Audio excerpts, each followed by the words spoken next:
Alright guys, once again I have thoughts on a TV show, namely Miraculous, Tales of Ladybug and Noir.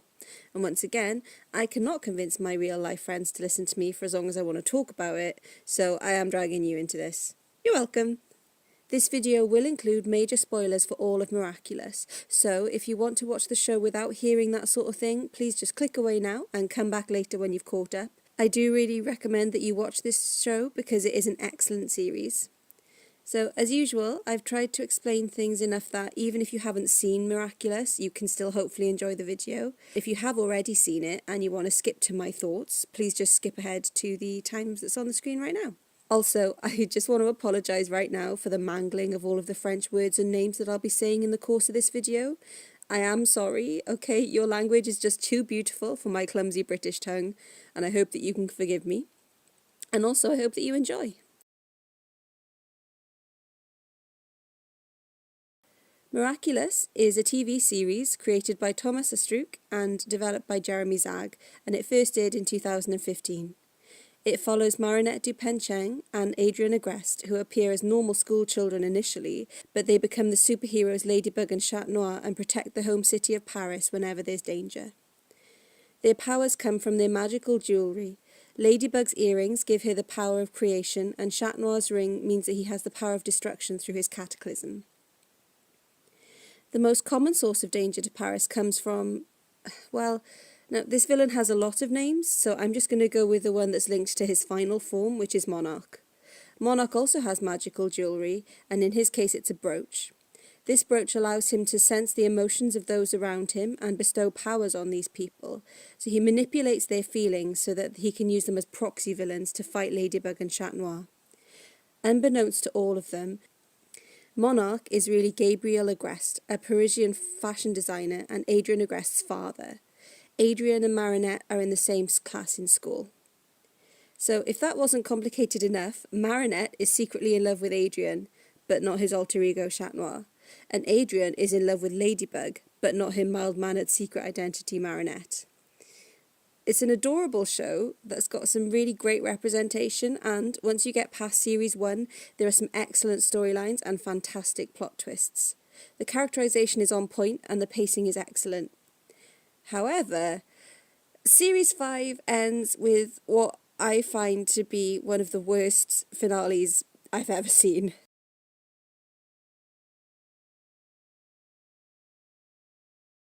The main villain of the piece, up to and including Series 5, is Monarch. So as mentioned, Monarch uses his powers to turn other people into temporary supervillains who can do his dirty work for him. He waits for someone in the city of Paris to experience a strong negative emotion, so anger, fear, disappointment, envy, you get the idea. And he uses an evil butterfly, and I swear that makes sense in context, but he uses an evil butterfly to grant his victim superpowers, supposedly to help them correct whatever made them unhappy in the first place. In exchange, he demands that the brand new supervillain in question brings him Ladybug's earrings and Noir's ring. Now, you're a smart and active member of the audience, so I hear you wondering aloud, why does he want the earrings and ring? Well, I'll tell you.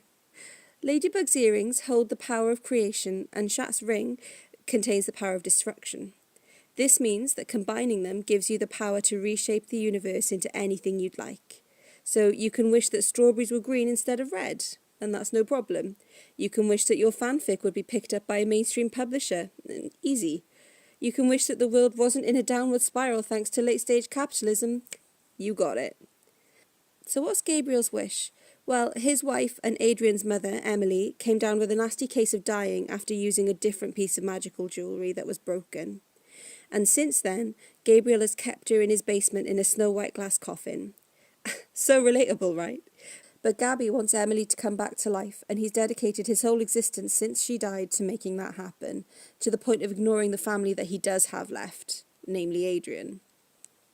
Gabriel barely acknowledges his own son thanks to his quest to resurrect Emily, which basically means that AD Baby has lost both of his parents rather than just one.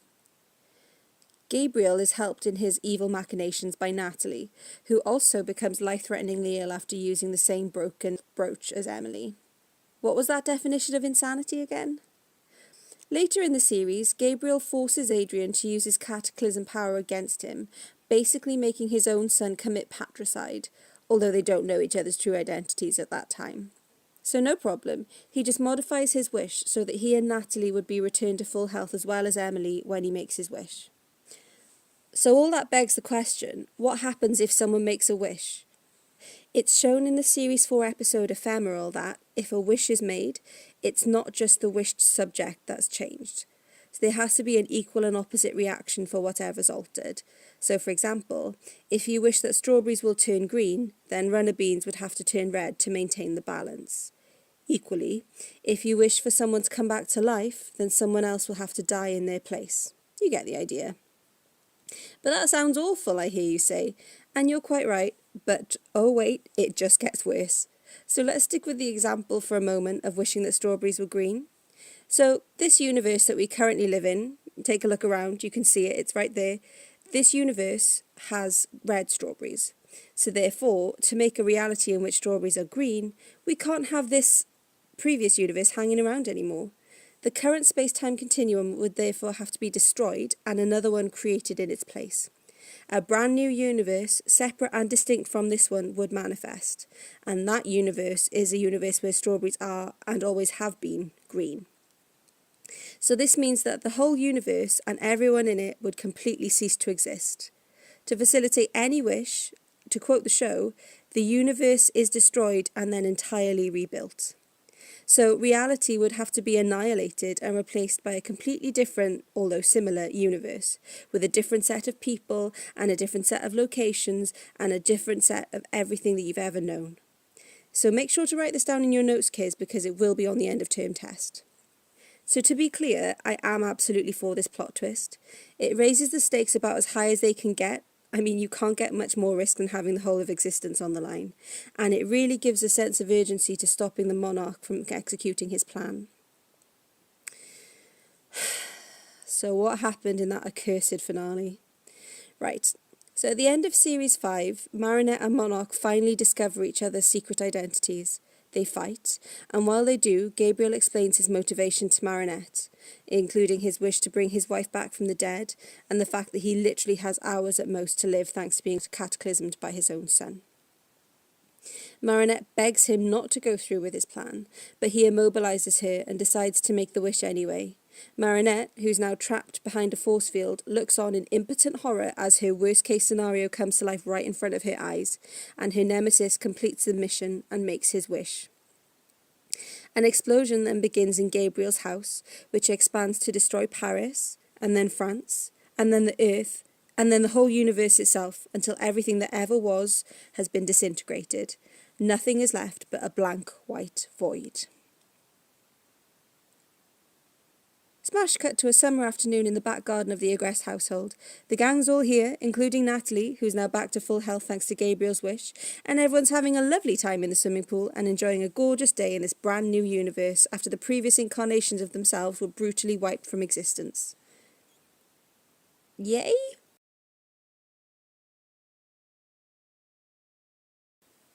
Well, the most obvious reason is that literally everyone in the known universe perished. That's pretty heavy for a kids' show, but that's not the only reason why I hate this series finale with the fire of a dying universe. No, that hatred is because Gabriel's motivation was always a bad one, and he should never have been able to bring it to fruition. Emily was ill because of a choice that she knowingly and willingly made. She made that decision with her eyes wide open. She knew that she would die for using the brooch, and she did it anyway. And what's more, she told Gabriel that she was fine with the results of her choices. She told him to move on and be happy, for him and Adrian to have a good life together after she was gone. Gabriel, of course, completely ignored Emily's wishes, and Adrian, for years in order to try and get her back, something that she expressly told him not to do. I have some other gripes as well. So, a lot of time during this episode was wasted on pointless things. The TV show had a couple of spin-off films that take place in different countries, like one in China, one in America. During these films, Ladybug and Chat Noir meet superheroes from the other places. So in the Series 5 finale, those other superheroes make an appearance in Paris.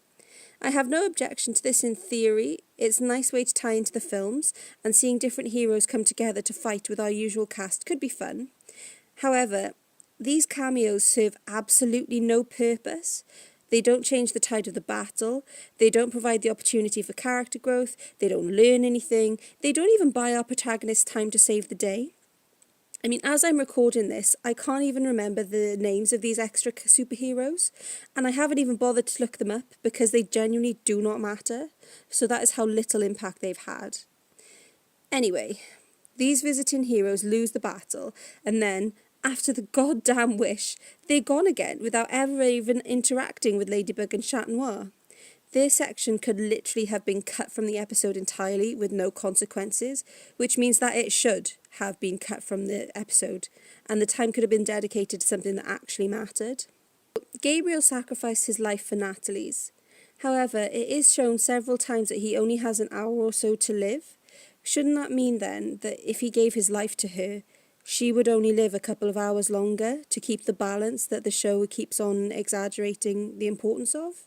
I know I'm being picky, but isn't that what you want? I mean, you clicked on this video, right? So isn't this what we're here for at the end of the day? Another issue is that, during their battle, Gabriel asks Marinette not to tell Adrian about his evil era, begging her to let Adrian remember him as a father rather than a villain. Now, Marinette follows that last request, to the point where Gabriel Agreste, the person responsible for terrorising Paris for years and who has manipulated literal children into becoming superheroes who perform acts of terror, has a statue in his honour for the fictitious acts of bravery that he did not do. A statue made of the tools as well that he used to track people and force them into doing his evil bidding. This means that she's keeping an enormous secret from Adrian, who is actually her boyfriend. And there's another, even bigger secret that she's keeping from him, which again, if you know, you know. Hi guys who watch the show. I am aware that the reason for this secret keeping is because the writers are keeping it in the bag to create some juicy tension and angst in a later series. But still, that doesn't change the point that it's a terrible thing to start a relationship on a secret that big. Indulge me for a moment in my script doctor fantasy while I talk about what I would have done with this show. So while watching the Series 5 finale, I thought that they'd set themselves up for a home run. The penultimate episode was honestly fantastic. The tension and pacing as Ladybug and Monarch realised their true identities and geared up for the fight of their lives was peak television. I was absolutely on board with it, right up until Gabriel froze Marinette. So what I think should have happened is this. Emily should have been in a cryogenic sleep rather than already dead. Let's say that Gabriel knew that she had an hour left to live and he froze her before she could truly pass on. So she's not dead, but she's just sleeping, even though her death is imminent. So during their fight, Gabriel and Marinette could accidentally wake her. Say that a button gets pushed or something and it unfreezes Emily. And this would be easy to do, because while they're battling, Gabriel and Marinette are punting each other across the room like baseballs in the same place where Emily's currently lying in state. So they could absolutely have knocked the wake up button and brought her into play. So picture this. Emily blinks her eyes open after years of sleep, and what does she see? Her beloved husband looking down at her adoringly. But there's something wrong with this image. Instead of following her wishes and carrying on with his life, he's become a supervillain, got himself mortally wounded, and, if that wasn't enough, he's fighting a 14-year-old to the death. So the newly awoken Emily could rise from her coffin and talk to Gabriel, taking back the agency that he's kept from her all this time. She could get through to him where no one else could. She could explain that this isn't what she wanted, and this was never what she wanted, and that he's disgraced her memory by doing these things in her name. She could make him see that he's lost sight of who he is and sacrificed his son's happiness in doing so. Gabriel could then see the error of his ways and finally give up on the wish once he recognises how evil it would be to, again, end the entire universe. As mentioned, he only has an hour or so left to live himself anyway, and if he could finally accept Emily's death as well as his own, they could spend their last moments together watching the sun set over the river, or something equally Parisian, because this wouldn't be a Miraculous episode if it didn't also serve as an advert for France's tourism department. And that's no shade, by the way, I love that about the show. Gabriel could have realised during his last battle with Marinette that his goal was in fact the worst idea possible, and accepted that a wish should never be made. that would have brought him back into Emily's way of thinking right at the end, uniting them spiritually as they had been before he lost his mind. And that way Gabriel could be redeemed and finally let go of the evil motivation that's been driving him to unspeakable acts for years, and he gets to be with Emily as was his only hope. And the whole universe didn't have to bloody end. So with all this being said, I do encourage anyone to watch this series. It's entertaining and it tackles some big topics without becoming too heavy, and there are some truly heartbreaking, joyful and edge-of-your-seat moments. The journey is good enough that even with a destination like the Series 5 finale, it can't ruin it completely. Also, they have put some really big pieces into place to suggest that the storylines in the future episodes will be even bigger and better, with a potential pantheon of villains rather than just Monarch, and a more sophisticated and mature storyline. But hang on, isn't this just a kids' show? But that doesn't mean that you shouldn't watch it.